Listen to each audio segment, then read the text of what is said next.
That smile.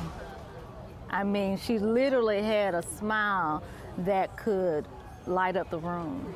Tonight, family and friends remember 3 victims killed in a crash. One was only a toddler. Thanks for joining us. I'm Lee Garner. Portia and Mason Caldwell and Robert Moore were killed in a horrific crash near Finley Boulevard last week. Police say the victim's SUV was plowed into from behind by an 18-wheeler, crashing into another tractor trailer in front of them. CBS 42 News reporter Stefan Dingle joins us live in the studio with more about tonight's vigil.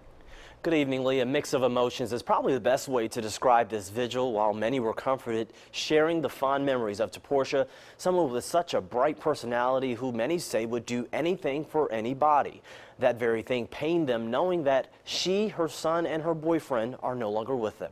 There were 6 in the pack, right? Not enough electronic candles nor T-shirts could replace the bright and brave soul of Portia Caldwell. She became a part of my family. So in 20 years of teaching, I've never taken a student home. And Portia is the one kid that babysat my kids. Her love for children was on no greater display than her dying efforts to save her own. She was tough, and she loved Jace and Mason. 18-month-old Mason also died in the crash, but her only surviving son, Jace, now out of the hospital. For the rest of his life, he will know his mother died to save him. But some say that's just Portia. You know, she left A&M and all her friends. She came here, she enrolled to UAB, she started working. She worked at the BJCC. That's where she met her boyfriend, Robert Moore, who also died in the crash. But all I could think of is, I should have called her last week.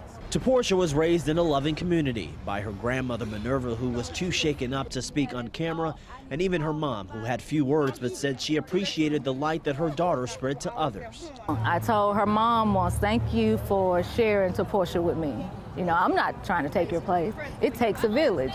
I'm just here to help, and she would just light up. Now, Portia and her son Mason will be laid to rest on Saturday. Live in studio tonight, Stefan Dingle, CBS 42 News. Local coverage you can count on.